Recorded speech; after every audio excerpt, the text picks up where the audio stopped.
Pakistan suit boot में आया Kanhaiya TV Zoya करो ने घेर बिल आवे त्यारे खबर पड़े। आ स्मार्ट मीटर है ने ए स्मार्ट चीटरों सौथी मोटું कौभांड है। શું મારો ખેડૂત જે કિસાન છે જેને ભાવ નથી મળતો એ રિચાર્જ વગેરેની લાઇટ કપાઈ ગઈ શું કરશે? મારો ઝૂંપડામાં રિક્ષા ચલાવનાર, ટેક્સી ચલાવનાર, કચરા પોતું કરનાર, નોકરી કરનાર એ વ્યક્તિની લાઇટ કપાઈ ગઈ તો રિચાર્જનું શું કરશે? એમને પૂછ્યું છે? એક એક લોકો રડશે જે રાષ્ટ્રવાદ, ખોટા રાષ્ટ્રવાદ અને ખોટા ધર્મના નામે જે ગુમરાહ થઈ ગયા છે ને એમને રડતાય નહીં આવડે। જ્યારે ઘેર જશે ને મમ્મી કહેશે ને બેટા બિલ 10,000 નથી પોસાતું, ઘાસ રૂપીમાં વિરોધ થયો, બીજે જ્યાં જ્યાં પણ થયો એમાં પણ વિરોધ થયો છે। આ એકલું ગુજરાતમાં નથી, આ દરેક જગ્યાએ આ અહીં જે સામાન્ય લોકોને તકલીફ પડી એટલે વિરોધ ઉઠ્યો છે। અત્યારે પણ એ જોઈ રહ્યા છે કોણ કોણ વિરોધ કરે છે, કેટલો વિરોધ છે। પછી એમાં પણ પેલા અધિકારીઓને મોકલશે, એ લોકો કહેશે બરાબર છે, અમે મીટર ચેક કરીએ છીએ, પછી અમુક જણને ઓછું બિલ આવશે અને પછી એને ફિટ કરી દેશે। ગુજરાતમાં સ્માર્ટ મીટરનો મુદ્દો તો તમે સાંભળ્યો જ હશે। સુરતથી લઈને બરોડા સુધી બૂમા રાડા પડી રહી છે કે આ સ્માર્ટ મીટરના કારણે જે ગ્રાહકો છે ગ્રાહકોને વધુ નુકસાન થઈ રહ્યું છે। પરંતુ આ સ્માર્ટ મીટરને લઈને અલ્પેશભાઈ મારી સાથે ફ્રેમમાં તમને દેખાય છે। અલ્પેશભાઈ આખી રિસર્ચ કરી નાખી છે, એમની હાથમાં બે કાગળ પર દેખાતા હશે તમને।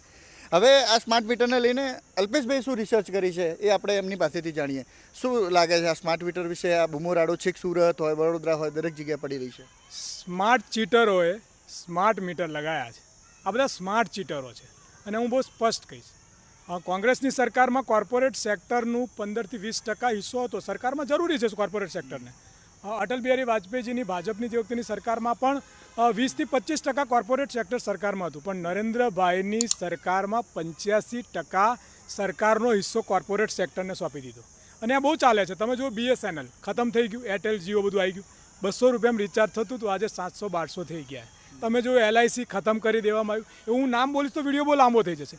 તમે જ્યારે સ્માર્ટ મીટરની વાત કરી, પહેલાં GEB હતું, એના પછી એ શું લાયા તમે જુઓ કે ગુજરાત ઉર્જા વિકાસ નિગમ લિમિટેડ કરીને એક કંપની બનાવી, એની નીચે એમને શું આપ્યું? MGVCL, UGVCL, SGVCL આવું કરીને પાર્ટ પાડી દીધા। એ પાર્ટ પાડ્યા પછી ધીરે ધીરે આ પોઈઝન એકદમ નથી આપી દીધા કે તમે બહાર આવી જાઓ, એ તમને ધીરે ધીરે આપે। પહેલું પોઈઝન તમને શું આપ્યું? રાષ્ટ્રવાદનું। બીજું પોઈઝન તમને શું આપ્યું? હિન્દુ મુસ્લિમનું। આ પોઈઝનની પાછળ એક કોર્પોરેટ સેક્ટર કામ કરી રહ્યું છે જે તમને ગુલામ બનાવી રહ્યું છે। વીજળી તમે કોણ જોડેથી ખરીદો છો? અદાણી જોડેથી। કેમ ભાઈ? આટલા બધા સોલર લગાવ્યા, આટલું બધું છે, વીજળી ઉત્પાદન આટલું બધું તમે કરી શકો છો મોટી મોટી, તો કેમ ખરીદવામાં આવે છે? એનું કોઈ સવાલ નથી પૂછતું। સ્માર્ટ મીટરો 8 જેટલી 9 જેટલી પ્રાઇવેટ કંપનીઓને ટેન્ડર ભરીને કોન્ટ્રાક્ટ આપવામાં આવે। એ કોન્ટ્રાક્ટના આધારે કામ કરે। બધી કંપનીઓ કઈ છે તમે જોજો એટલે તમને ખ્યાલ આવશે, આ જ બધા છે। અને એ સ્માર્ટ મીટરના આધારે તમારા ઘરે ઘૂસ્યા। હું દરેક જણને કહું છું કે તમે તમારું લાઇટ બિલ 2010, 2011નું કાઢજો અને 2024 યા 2019 યા 2017નું કાઢજો। બંનેમાં ટેક્સીસ અને મિલાવજો એટલે તમને ખબર પડશે કે તમારા શરીરમાં કાણા ક્યારથી પાડવાના શરૂ થયા। આ સ્માર્ટ મીટર વિરોધમાં એમના ઘણા બધા સંગઠનો સાથે પણ મેં વાત કરી। તમને હું કહીશ કે Gujarat electronic board engineering association છે, એની સાથે બીજા 2-3 એસોસિએશન ચાલુ થયા। પછી એક જે છે એ અખિલ ગુજરાત વિદ્યુત કામદાર સંઘ કરીને છે, એમને સરકારને લેટર પણ લખ્યો છે, જેના બળવંતભાઈ પટેલ કરીને સેક્રેટરી છે, મેં એમની સાથે પણ વાત કરી। હવે એમાં પણ કેવું થયું છે, આ લોકોએ અંદર 2-4 યુનિયનો બનાવી દીધા। એટલે આ કેવું છે, ઈસ્ટ ઇન્ડિયા કંપની આવી હતી ને, આ બીજી વેસ્ટ ઇન્ડિયા બનાવવા માટેની કંપની આવી છે। એ ઈસ્ટ ઇન્ડિયા કંપની હતી જે રાજાઓએ અને પ્રજાએ ભોગ્યું। હવે આ વેસ્ટ ઇન્ડિયા જે આવ્યું છે ને એ પણ પ્રજાઓને બધાએ ભોગવવાનું રહેશે। પબ્લિકને શું નુકસાન છે? કેવા પ્રકારનું નુકસાન છે? આ સ્માર્ટ મીટર વિશે થોડું સમજાવો। મેં તમને શું કહું, સ્માર્ટ ચીટરો સ્માર્ટ મીટર લઈને આવ્યા છે। એનું દેખાવ તમને એટલો જબરદસ્ત લાગશે, પણ યાર રીડિંગમાં છે ને બમ્પરિંગ થશે। તમે જોયું ઘણા બધા લોકોએ બૂમ પાડી કે આટલું બિલ આવતું ને આટલું કેમ આવે છે? આ તો હું એવું માનું છું કે જ્યાં જ્યાં ટેકનોલોજી વધી ત્યાં ત્યાં ખર્ચ ઓછો થવો જોઈએ, ત્યાં ત્યાં ખર્ચ વધવો ના જોઈએ। આજે લોકોને બિલ કેટલા આવે છે, યુનિટના ભાવ શું થઈ ગયા, કેટલા બધા ટેક્સ લગાવવાના, કેટલા બધા ચાર્જ લગાવવામાં આવે છે। અને સૌથી મોટી વાત, શું મારો ખેડૂત જે કિસાન છે જેને ભાવ નથી મળતો એ રિચાર્જ વગેરેની લાઇટ કપાઈ ગઈ શું કરશે? મારો ઝૂંપડામાં રિક્ષા ચલાવનાર, ટેક્સી ચલાવનાર, કચરા પોતું કરનાર, નોકરી કરનાર એ વ્યક્તિની લાઇટ કપાઈ ગઈ તો રિચાર્જનું શું કરશે? એમને પૂછ્યું છે? પણ આ તમામ બાબતો કોર્પોરેટ સેક્ટરના જે લોકો જે સરકાર બનાવે છે, સરકાર હવે પ્રજા નથી બનાવતી, સરકાર આ કોર્પોરેટ સેક્ટરના લોકો બનાવે છે। નરેન્દ્રભાઈએ સવારે તૈયાર થવાનું, ફર્સ્ટ ક્લાસ મોંઘા કપડાં પહેરવાના, મોંઘું ભોજન લેવાનું, દાઢી સેટ કરવાની, એમના બહુ મોટા મોટા ખર્ચા છે, સૂટ બૂટમાં આયા કનૈયા, અને જોરદાર ભાષણ કરવાનું, ભાઈઓ બહેનો પછી ગાયબ થઈ જવાનું, કારણ કે સરકાર કોણ ચલાવે છે? Corporate sector. અને આ કોર્પોરેટ સેક્ટર તમે યાદ રાખજો, ઈસ્ટ ઇન્ડિયા કંપની જેવો દાખલો આ ભારતમાં ના બેસે ને તમે મને યાદ કરશો. એક લોકો રડશે જે રાષ્ટ્રવાદ, ખોટા રાષ્ટ્રવાદ અને ખોટા ધર્મના નામે જે ગુમરાહ થઈ ગયા છે ને, એમને રડતાય નહીં આવડે. જ્યારે ઘેર જશે ને મમ્મી કહેશે ને બેટા બિલ 10,000 નથી પોસાતું, ગેસનો બોટલ જેમ બાપ 1,500 થઈ ગયો, આવા ઘણા બધા પ્રશ્નો. સ્કૂલની ફીઓ 25,000 થઈ ગઈ. શું થયું? શિક્ષણ વેચાઈ ગયું, તમારા ઘરનું પાણી વેચાઈ ગયું, તમારા ઘરની લાઇટ વેચાઈ ગઈ, તમારો રોજગાર વેચાઈ ગયો, તમારું સરકારી નોકરીઓ ગતી રહી. હવે રહ્યું શું? તો કયો રાષ્ટ્રવાદ?